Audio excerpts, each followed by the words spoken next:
Hermanos, buenas tardes. Vamos a estudiar bajo este título. Como ya decía André, la Gran Comisión, pasaje muy conocido, pero hoy quiero que nos centremos en un detalle importante. Y no sé qué pensáis, pero ¿los detalles son importantes? ¿Qué pensáis? ¿Qué diríais? Los detalles son importantes, sobre todo en ciertos asuntos, ¿no? En el contexto de las instrucciones son importantes, pero claro, hay de instrucciones a instrucciones, ¿no? Cuando estaba escribiendo esto, me recordaba, por dar un ejemplo de cuando las instrucciones quizá no son tan importantes, que dos compañeros y yo que íbamos a hacer una presentación en la facultad, dijimos, para hacer la presentación vamos a ir vestidos de cierta manera, ¿no? Pero fue un poco en broma. Y de los tres, solo un compañero fue así. Y los otros nos reíamos un poco porque no fueron unas instrucciones, pero no fueron serias. Y no importaba, ¿no? No importaba cómo íbamos a ir vestidos. Pero a la vez estaba yo tratando de recordar una situación donde los detalles, o un detalle sí que fuera muy importante. Y recordé que hace algunos años, cuando estuvimos en un proyecto en Perú, en uno de los viajes, viajábamos cada 2 meses más o menos, y ya sabíamos qué horario cogíamos el avión, ya sabíamos qué horario íbamos al aeropuerto, y como que se hizo un poco rutinario. Pero llegó un tiempo del año en que vino el cambio del horario de verano, y no pusimos atención a los detalles. Entonces salimos al aeropuerto a la misma hora y la novedad fue que el avión ya se había ido. Claro, yo había visto en el billete que decía algo distinto, pero no puse atención. Y bueno, ese pequeño detalle en aquellos años nos costó $100 a cada quien, porque nos dieran un billete para el siguiente día, que nosotros queríamos volver a casa. Entonces, solamente esto os lo comento para que veamos que según qué situación, qué circunstancias son importantes o no los detalles, pero generalmente sí que son muy importantes. Pero ahora yo os quiero preguntar, ¿qué pasa con las instrucciones de parte de Dios? ¿Qué pasa con los detalles en las instrucciones en las cosas de Dios? ¿Serán importantes? Yo creo que sí, muy importantes. No hay nada más importante que la palabra de Dios y sus detalles. Así que, solamente para ilustraros un poco desde la Biblia cuán importantes son los detalles para Dios, os voy a compartir un pasaje que hace algún tiempo ya estudiamos, que se encuentra en el primer libro de Samuel, capítulo 15, versículos 17 al 23. Os lo leo. Dice, y dijo Samuel: aunque eras pequeño en tus propios ojos, Samuel, el profeta Samuel, se está dirigiendo al rey Saúl, no has sido hecho jefe de las tribus de Israel, y Yahvé te ha ungido por rey sobre Israel.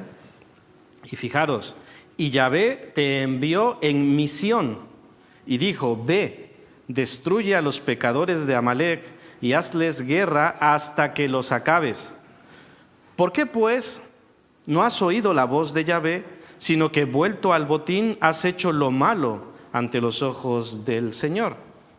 Y Saúl respondió a Samuel: antes bien he obedecido la voz del Señor, y fui a la misión que Yahvé me envió, y he traído a Agag, rey de Amalec, y he destruido a los amalecitas. Mas el pueblo tomó del botín ovejas y vacas, las primicias del anatema, para ofrecer sacrificios a Yahvé tu Dios en Gilgal. Y Samuel dijo: ¿se complace Yahvé tanto en los holocaustos y víctimas como en que se obedezca a las palabras de Yahvé?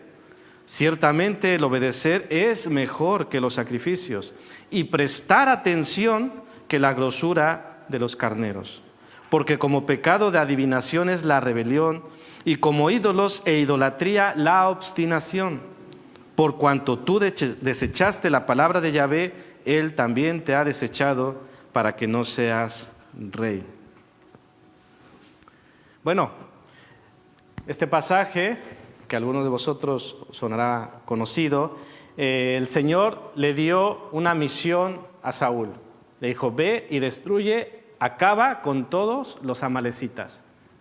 Saúl fue y lo hizo un poco a su manera, se dejó presionar y no hicieron cabalmente lo que el Señor había pedido. Y Samuel se lo recrimina en nombre del Señor. Dice, por cuanto no has hecho lo que se te dijo en detalle, Saúl fue desechado por parte del Señor. Dice, ya me he buscado otro rey, mejor que tú. ¿Por qué? Y cualquiera de nosotros diría, ¿pero era para tanto? Bueno, detalles más, detalles menos. ¿Qué pasó? Pero el Señor nos deja ver que fue o que eran muy importantes los detalles que Él tenía. Y os comparto esto porque hablamos de una misión que Saúl tuvo de parte del Señor, pero evidentemente nosotros damos ese salto a una misión que nosotros tenemos, que es la que hemos leído en Mateo 28, 18 al 20. Hermanos, quiero hacer una aclaración para que no dejar lugar a dudas. Saúl fue desechado porque no puso atención a los detalles de Dios. Yo con esto no quiero decir que nosotros seamos desechados en el sentido de perder la salvación. Simplemente que hemos de agradar a Dios, debemos hacerlo en detalle, pero evidentemente no estoy aquí hablando de perder la salvación. Saúl fue desechado como rey, pero el hecho de que nosotros tengamos una misión, no estoy mencionando que perderíamos la salvación. Sobre la lectura que hemos tenido en Mateo 28, la leo para que la tengáis fresca. Dice, y Jesús se acercó y les habló diciendo, toda potestad me es dada en el cielo y en la tierra, por tanto, id y haced discípulos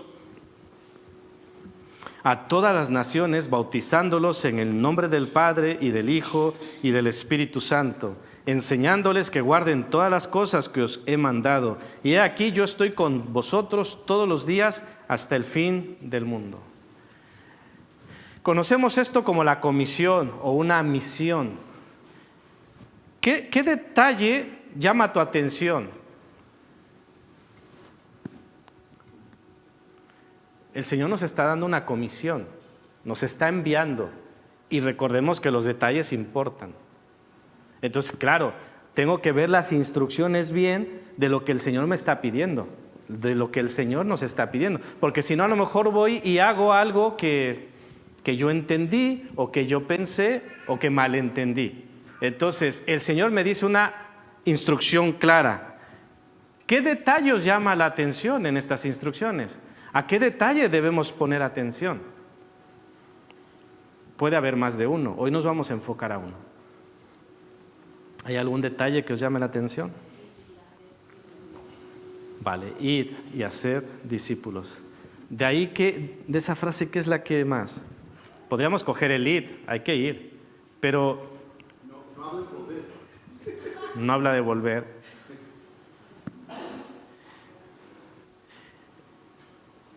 Hoy resaltaremos la parte en que lo que Dios quiere que vayamos a hacer, ¿qué son? Discípulos. Esto es importante. El Señor quiere que hagamos discípulos. Claro, para que yo pueda cumplir bien ese mandato, pues necesito saber desde la Biblia qué es un discípulo. ¿Estáis de acuerdo? ¿Qué es lo que considera Dios un discípulo? Porque claro, ahora nos ponemos a hacer una encuesta aquí. ¿Para ti qué es un discípulo? Pues diría, bueno, para mí discípulo es esto. Y luego, ¿y para ti qué es discípulo? Pues para mí es esto otro. ¿Y para ti qué es discípulo? Y así. Y cada quien con algunas variantes tendremos alguna opinión de lo que significa ser discípulo. Pero yo creo que estaremos todos de acuerdo que la opinión que más importa y quien más sabe de quién es un discípulo, ¿quién es? El Señor. Vale, y sobre esto es lo que vamos a hablar. De acuerdo a la palabra de Dios, ¿qué es lo que significa ser discípulos? Así que somos llamados a ser discípulos y luego somos enviados a hacer discípulos. Vamos a ver en estos 3 puntos lo que importa o lo que hace un discípulo verdadero. El maestro es el número uno para el discípulo verdadero, la palabra del maestro es lo número uno, y para el discípulo verdadero le es natural amar a los otros discípulos de su maestro. Entonces, tenemos aquí un perfil de lo que es un discípulo según la Biblia.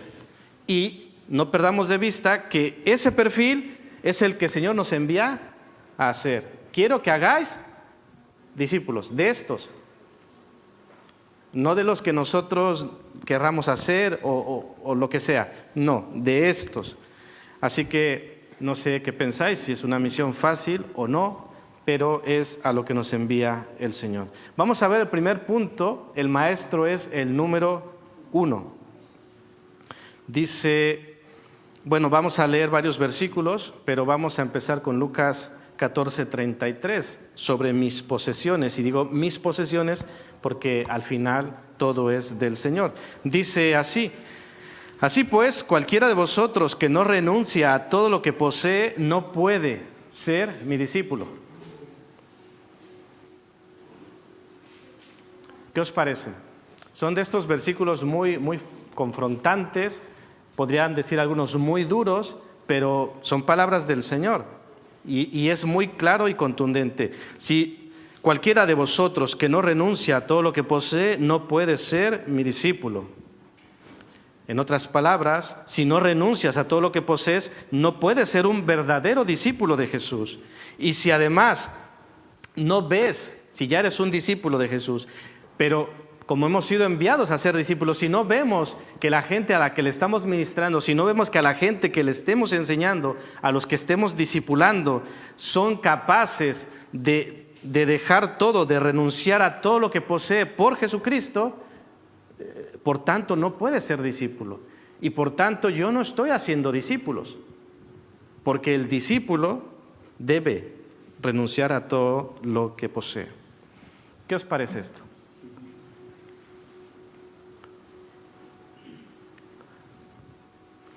¿Quiere decir esto que debemos quedarnos en la calle? Claro que no. Vamos a aclararlo un poco, dice Romanos 11:36, porque de Él y por Él y para Él son todas las cosas. A Él sea la gloria por los siglos. Amén. ¿Qué es lo que quieren decir estos versículos? Bueno, en realidad lo que quiere decir es que ningún bien material, ninguna cosa material debe estar por encima o por delante del Señor. Nada, ninguna de las posesiones, las que consideremos poco valiosas o las que consideremos muy valiosas, nada debe interferir entre el Señor y yo. En el momento en que alguna posesión es más importante, ahí está algo que ocupa el lugar del Señor y por tanto eso es idolatría. Seguro que recordáis la historia del joven rico. Esto está en Mateo 19:20 al 22. Os leo un poco para que lo recordéis. Dice el versículo 20 de Mateo 19. El joven le dijo: todo esto lo he guardado desde mi juventud. ¿Qué más me falta? El joven rico se refería a la ley, porque el Señor le decía, cumple la ley.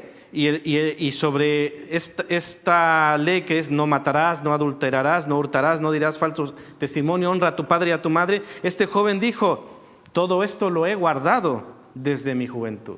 ¿Qué más? ¿Qué más me hace falta?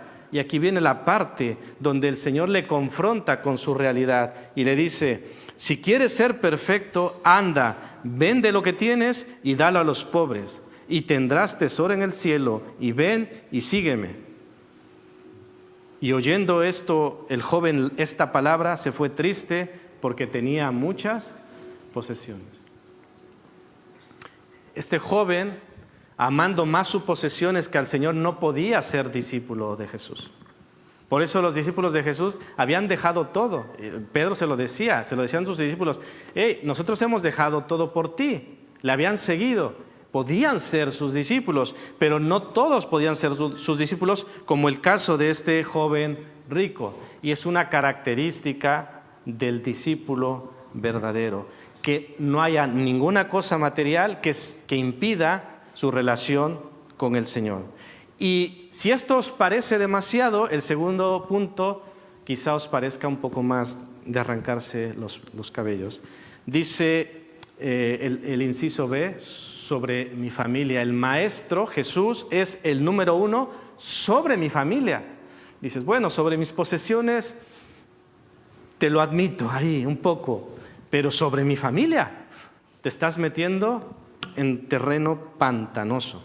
Pero bueno, lo que me da tranquilidad que el que se está metiendo allí no soy yo, porque esto es lo que dice la palabra de Dios. Dice Lucas 14, 26. Si alguno viene a mí y no aborrece a su padre y madre y mujer e hijos y hermanos y hermanas y aún su propia vida, no puede ser mi discípulo. Entonces, para ser discípulo de Jesús, ¿tengo que poner a Dios sobre mi familia? ¿Qué diríais? Que sí. Es un pasaje complicado, pero no tiene por qué distorsionarse. Hay un versículo que nos ayuda a tenerlo un poco más entendido. Mateo 10:37 dice, el que ama a padre o madre más que a mí, no es digno de mí. El que ama a hijo o hija más que a mí, no es digno de mí. Y el verbo utilizado aquí viene de miseo, que ciertamente significa aborrecer, pero también significa amar menos.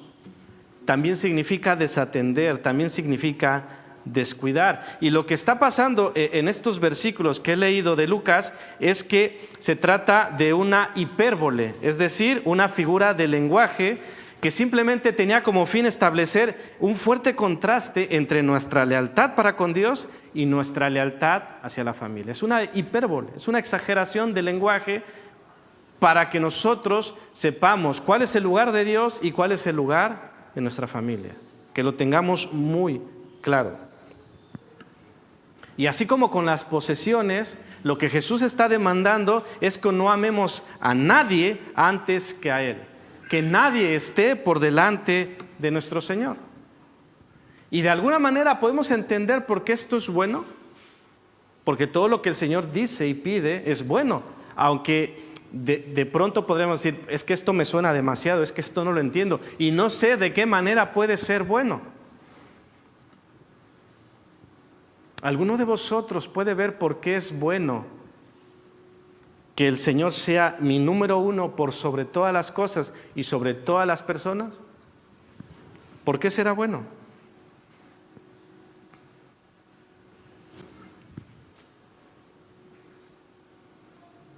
Bueno, puede haber varias razones, pero una que os puedo mencionar es que cuando Él es mi número uno, ¿me hace mejor persona o peor persona? ¿Me hace mejor padre o peor padre? ¿Me hace mejor esposo o peor esposo? Claro. Entonces, cuando Él es mi número uno, yo puedo amar a mi esposa de mejor manera. Yo puedo amar a mis hijos de mejor manera. Yo puedo amar a mi hermano de mejor manera. Y en ese sentido es bueno y es lo que el Señor quiere. El Señor no es un ogro que es celoso y solo yo y nadie más que yo y no mires a nadie. No. Es venir a Él porque Él es el que nos capacita, Él es el que nos renueva, Él es el que nos hace amar de esa manera que Él nos ha amado. Y no amar de una manera destructiva como muchas veces nosotros lo hacemos. Bien, entonces no se trata de que literalmente aborrezcas a tu madre, a tu hijo, a tu esposo, sino que le ames menos que al Señor. Pero ese amar menos no es una competencia, sino es establecer las prioridades. Dios es primero porque esto me va a hacer mejor, amarle mejor a mi esposa, a mi hijo o a quien sea, refiriéndonos a la familia. Y como ya también hemos leído sobre mi propia vida, el Maestro es el número uno por sobre todas las cosas, incluyendo mi propia vida. Voy a leeros lo que dice Lucas 9, 23 y 24 en la Nueva Versión Internacional y dice así: dirigiéndose a todos, declaró: si alguno quiere ser mi discípulo, que se niegue a sí mismo, lleve su cruz cada día y me siga. Si quiere ser mi discípulo, si no, no pasa nada. Porque el que quiera salvar su vida, la perderá. Pero el que pierda su vida por mi causa, la salvará. Y fijaros lo que dice 14:27 más adelante. Y el que no lleva su cruz y viene en pos de mí, no puede ser mi discípulo. Entonces, dentro de los requisitos, de las características que Dios tiene para un discípulo, es que incluso por sobre su propia vida, el Señor esté en primer lugar. ¿Qué os parece? Sobre mis posesiones, sobre mi familia y aún sobre mi propia vida, ¿es mucho lo que pide el Señor? ¿Es demasiado? ¿Se ha pasado de la cuenta? ¿No midió las consecuencias? ¿Qué pensáis? Hermanos, el tema de nuestra propia vida es un tema muy actual, porque no sé si estáis de acuerdo, pero ¿cuál podríamos decir que es uno de los ídolos más adorados en la actualidad? Ego, el yo. O sea, mi vida, lo mío antes que lo de cualquiera, antes que lo tuyo, antes que lo del vecino y muchas veces, y claro está, incluso antes que lo de Dios. Yo antes que Dios, mis posesiones antes que Dios, mi familia antes que Dios y yo mismo antes que Dios. Y evidentemente esto no es la característica de un discípulo. Por eso lo dice claramente Lucas 14:27, no puede ser mi discípulo. Decía Pablo, ya no vivo yo, sino que Cristo vive en mí. Hermanos, hemos de morir a nosotros mismos y debemos estar dispuestos a morir para seguir a Jesús. Es decir, tenemos un llamado de parte del Señor a una entrega absoluta, no una entrega a medias. El Señor, sabemos, lo tenemos muy claro y lo recordamos recurrentemente. ¿Le gustan las cosas a medias? ¿Le gustan las cosas tibias? Al Señor no le gustan. O es sí o es no. Sea tu sí, sí, sea tu no, no. ¿Somos hijos o no somos hijos? ¿Somos discípulos o no somos discípulos? A veces nos gusta esa neutralidad. Bueno, yo más o menos no soy tan malo como mi vecina, ¿no? O no soy tan malo como el hermano fulano. No. Nuestra referencia no es con el hermano, con el vecino. Nuestra pauta a seguir es el Señor. Y lo dice claramente. ¿Quieres ser mi discípulo? Porque yo quiero discípulos. Yo quiero adoradores que me adoren en espíritu y en verdad es lo que yo quiero. Y, ¿quieres ser mi discípulo? Vale, pues yo soy número 1 sobre tus posesiones, yo soy número 1 sobre tus familiares, yo soy número 1 sobre tu propia vida. ¿Quieres ser mi discípulo? Esto es lo que yo pido de ti. Y ojo, aunque ahora mismo no lo podamos ver, todo eso es para bien. Bueno, estamos dispuestos a tener nosotros en claro que Dios es nuestro número 1 y estamos dispuestos a hacerle notar a la gente que Dios es nuestro número 1. A veces no es fácil. A veces tenemos la presión social, a veces tenemos la presión familiar, a veces tenemos la presión económica, porque esta es la vida real. Es decir, esto sucede. No es fácil, pero el Señor mira nuestros corazones y Él sabe si realmente queremos seguirle, si realmente estamos dispuestos a sacrificarnos a nosotros mismos para poder seguirle a Él. Yo digo, ¿quién?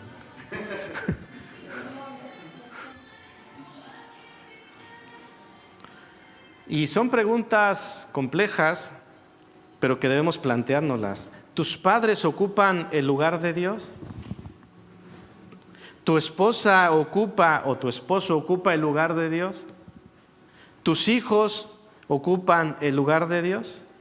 Hay una historia que no hemos leído, pero la conocéis, está en el primer libro de Samuel 2, sobre los hijos de Elí, Ofni y Finés, que el Señor le recrimina que honró más a sus hijos que a Dios. Era el sacerdote Elí, el sacerdote de Dios, que honraba más a sus hijos que a Dios. Es decir, sus hijos estaban por encima ¿de quién?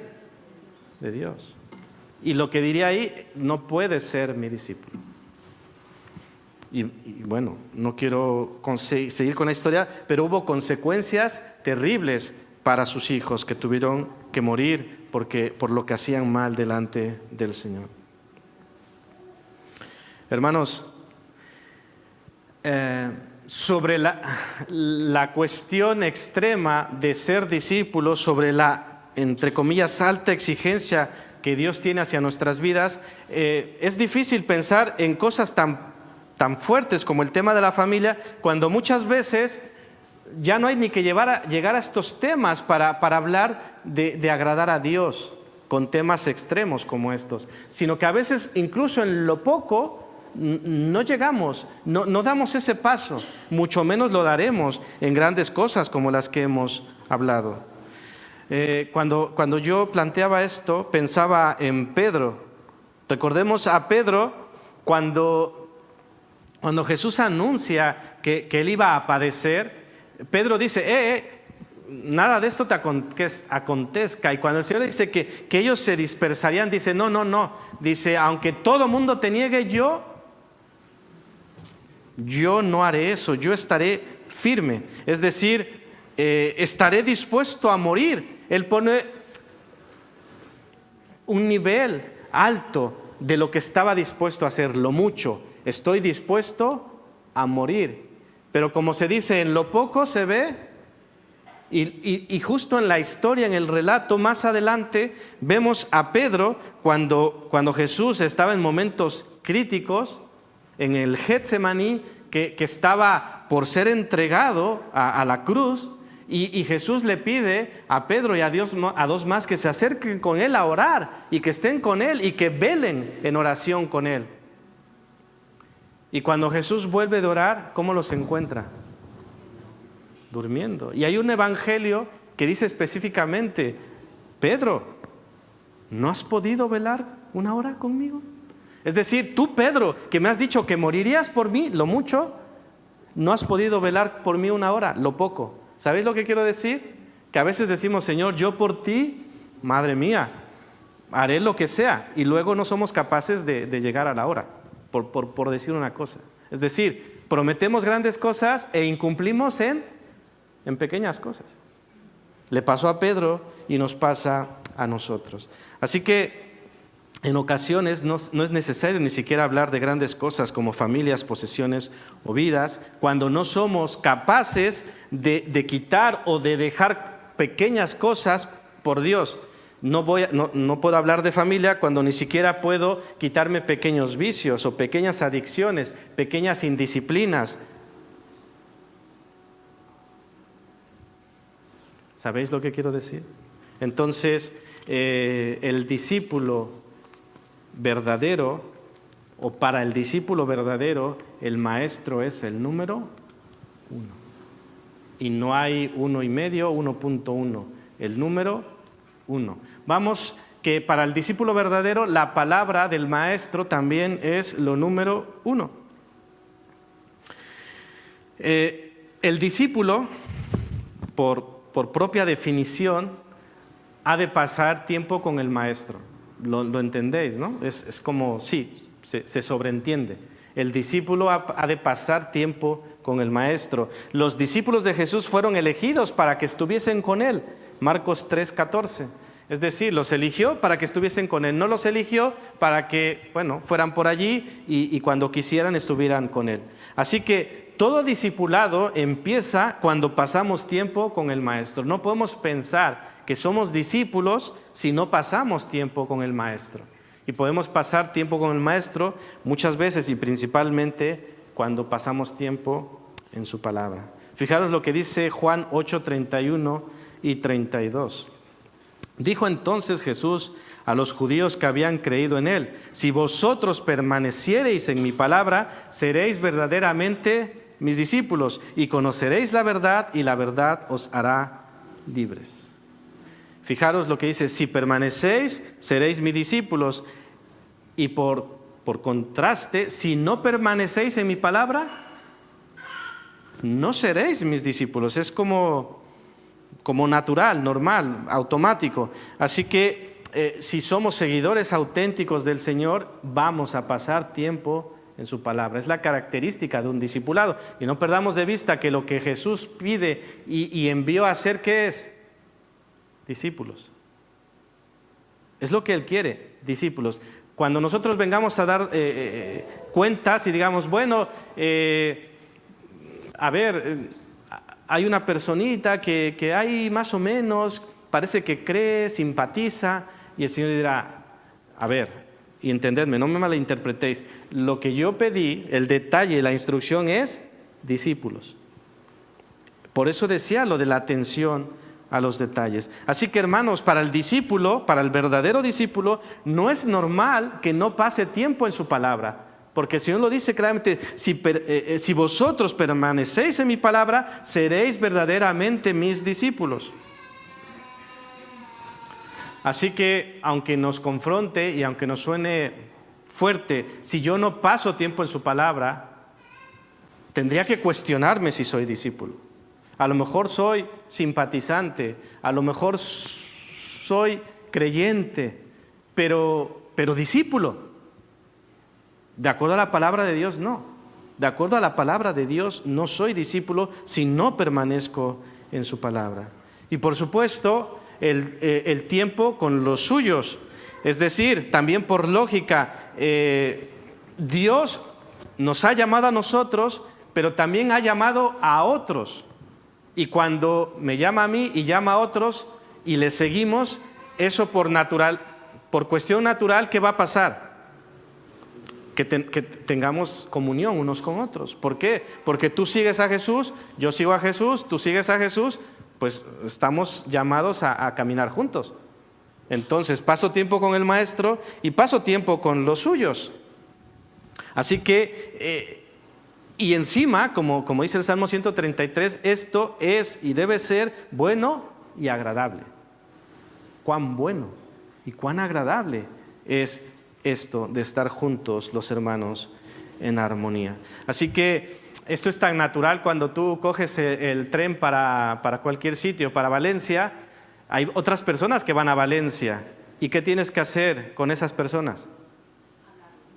Sí, bueno, hablarles, pero en principio compartir el espacio, porque ellos van para Valencia y tú vas para Valencia. Entonces, compartimos sitio y vamos a Valencia. Entonces, si tú sigues a Jesús y yo sigo a Jesús, tenemos que compartir ese espacio y tenemos que compartir ese tiempo porque ambos seguimos al Señor. Y además, porque el Señor nos llama, pero no nos llama a la ociosidad, sino que también hemos de tener tiempo para servir con nuestros dones. Algo anda mal cuando un discípulo verdadero no pone sus dones a funcionar. Hay alguna anomalía. No es normal, porque fijaros lo que dijo Jesús en Juan 13, 12 al 15. Dice, así que después de que les hubo lavado los pies, tomó su manto, volvió a la mesa y les dijo, ¿sabéis lo que os he hecho? Vosotros me llamáis maestro y señor y decís bien, porque lo soy. Pues si yo, el Señor y Maestro, y el Maestro, he lavado vuestros pies, vosotros también debéis lavaros los pies los unos a los otros. Porque ejemplo os he dado para que como yo os he hecho, vosotros también hagáis. ¿A qué nos llama el Maestro? ¿Qué quiere el Maestro que hagan sus discípulos? Servir. ¿Lo digo yo? ¿O quién lo dice?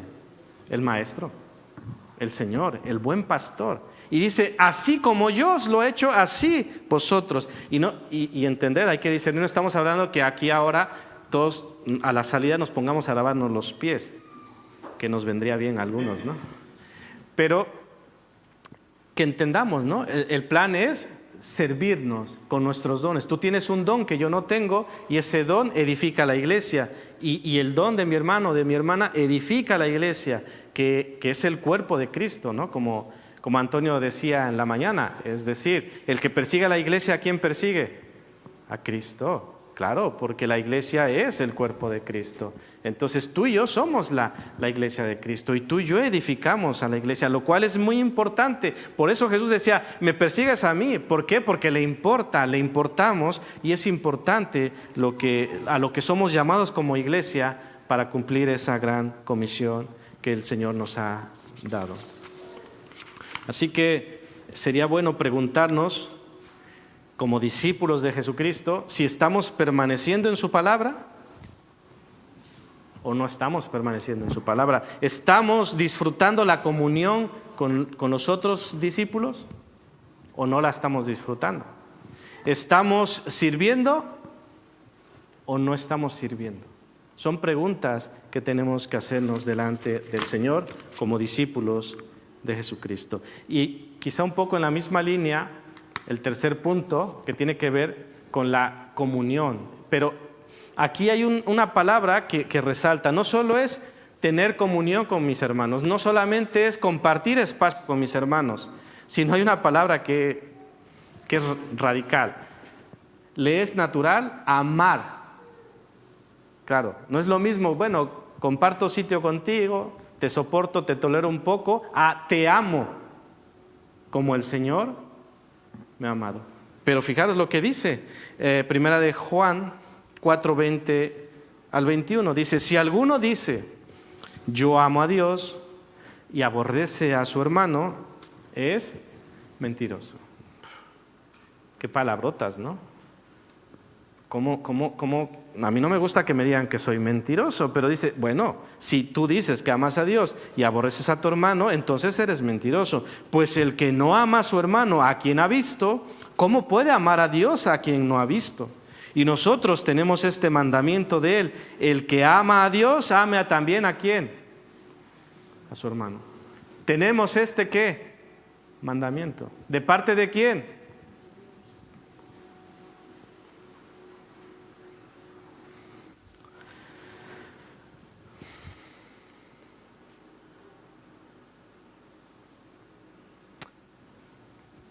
Quiero leeros también lo que dice Juan 13:35. Dice, un nuevo mandamiento os doy, que os améis unos a otros como yo os he amado, que también os améis unos a otros. Y fijaros esta parte, en esto conocerán que sois mis discípulos, si tuvierais amor los unos por los otros. ¿Cuál es la característica del verdadero discípulo de Jesucristo? ¿Cómo es que la gente se dará cuenta que somos discípulos de Jesucristo?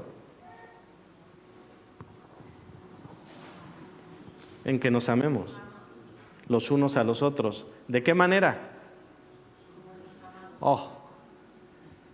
Que nos amemos como Él nos ha amado. Eso demostrará a la gente, en esto conocerán que sois mis discípulos. Y otra vez, siempre me gusta hacer la contraparte. Si no nos amamos como Él nos ha amado, ¿la gente se enterará que somos discípulos? Creo que está allí implícito también en la Escritura. Palabra dura, hermanos, pero palabra del Señor. Lo que hemos leído en 1 Juan sobre que es mentiroso, evidentemente es un calificativo que no nos gusta. ¿A quién le gusta que le digan eres mentiroso, eres un mentiroso? ¿Alguien? Que levante la mano. A mí me gusta. Yo creo que a nadie, a mí no me gusta. Pero fijaros, puedo convertirme en un mentiroso si digo amar a Dios y aborrezco a mi hermano. Entonces soy un mentiroso. Porque lo dice el Señor. Y tampoco quiero dejar pasar por alto que esto es un mandamiento. Dice Juan 13:34, un nuevo mandamiento os doy. Así que a veces no nos gustan los mandamientos, no nos gusta obedecer órdenes, pero decíamos hace rato que si el maestro dicta una instrucción, tenemos que obedecerla y tenemos que obedecerla en detalle. Así que el verdadero discípulo ama a Dios y por tanto, de manera natural, ama a su prójimo. Porque es natural, pero es que además es un mandato que hemos de obedecer y lo hacemos porque amamos al Señor. Así que con todo lo que he mencionado, no sé qué os parezca, puede parecer confrontante, pero no quiero que me malinterpretéis. Yo no he venido a decir esta tarde que tú no eres hijo de Dios. Yo no he venido a decir tú no eres un verdadero discípulo. Lo que sí quiero dejar el mensaje es que si somos hijos de Dios, Vivamos como hijos de Dios. Este es el mensaje de esta tarde. Somos hijos de Dios. Gloria a Dios, maravilloso. Pues vivamos como hijos de Dios. ¿Y cómo es vivir como hijos de Dios? Lo hemos visto. Que el Señor esté por encima de todo, de nuestra propia vida, de cualquier posesión, de cualquier situación, el Señor está por encima. Paso tiempo con Él, le amo a mis hermanos, porque Él es el número uno. Y esta es la manera en que puedo vivir como un hijo de Dios, porque soy un hijo de Dios. Él puso las pautas y no yo. Así que, para terminar, hermanos, tenemos ahí algunos puntos, unas preguntas que quiero que queden como reflexión. ¿Hacer discípulos es fácil y rápido?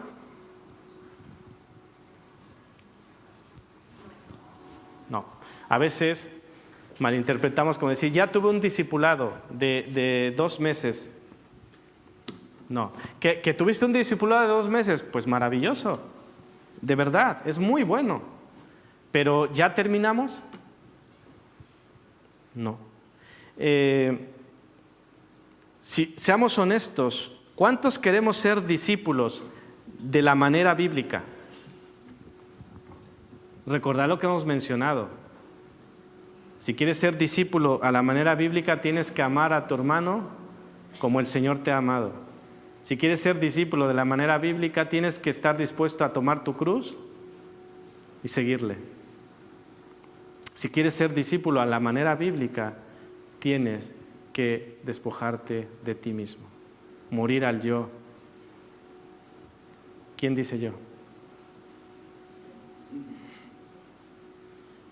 Pero es lo que el Señor quiere, discípulos. ¿Quiénes necesitamos ser discipulados? Alguien podría pensar, hombre, yo llevo años de estudio, yo llevo años de discipulado, yo llevo años de campamentos, yo llevo años de muchas cosas. Pero si me permitís mi opinión, yo creo que todos necesitamos ser discipulados. Todos necesitamos seguir creciendo. Porque no podemos pensar, el mismo Pablo no creía ya haber llegado a la meta. ¿Cómo nosotros podemos pensar que ya hemos llegado a la meta? Y otra parte, el número 4, ¿quiénes quieren ser discipuladores? Si hay que hacer discípulos, ¿qué necesitamos? Discipuladores. Y en cierto sentido todos somos discipuladores, porque ¿a quiénes envió el Señor? ¿Solo a unos cuantos o a quiénes nos envía? A todos nos envía. De alguna manera, directa e indirecta, somos discipuladores. Hay quien lo es más directamente porque enseña, porque bautiza, como dice lo que hemos leído en Mateo 28.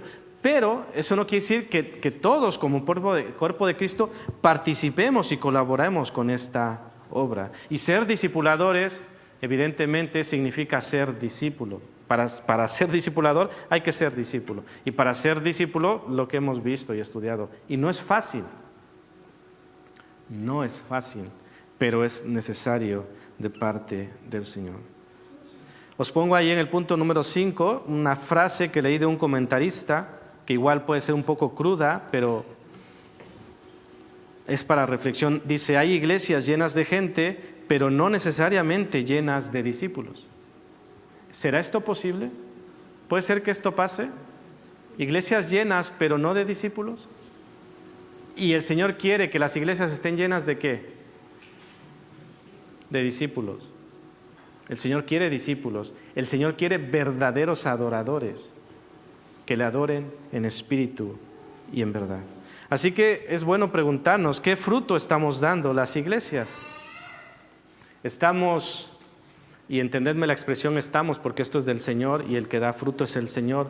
Pero de acuerdo a la parte que nos toca, ¿estamos dando frutos de discípulos? ¿Estamos simplemente generando simpatizantes, creyentes o cualquier otra cosa que no sea un discípulo? Hermanos, como inicié esta predicación, hemos de poner atención al detalle. El Señor quiere atención en los detalles y Dios quiere discípulos. Dios quiere personas para quienes Él sea el número uno. Personas que amen pasar tiempo con Él en su palabra cada día. Porque eso es bueno y porque eso es necesario y porque es lo que hace el verdadero discípulo. Pasa tiempo con el Señor, pasa tiempo con sus hermanos y les sirve al Señor, muchas veces sirviéndole a sus hermanos y sirviendo en todo aquello que le es posible conforme a sus dones. Termino con esta cita de Juan 6:60. Es en otro contexto, otro mensaje, pero era un mensaje duro del pan de vida, pero que creo que encuentran un buen lugar, una buena aplicación en esta tarde. Dice Juan 6:60, al oírlas, muchos de sus discípulos dijeron, dura es esta palabra, ¿quién la puede oír? Y yo solamente deciros en el amor del Señor que ciertamente puede ser palabra dura, pero es palabra de Dios. Que el Señor los bendiga.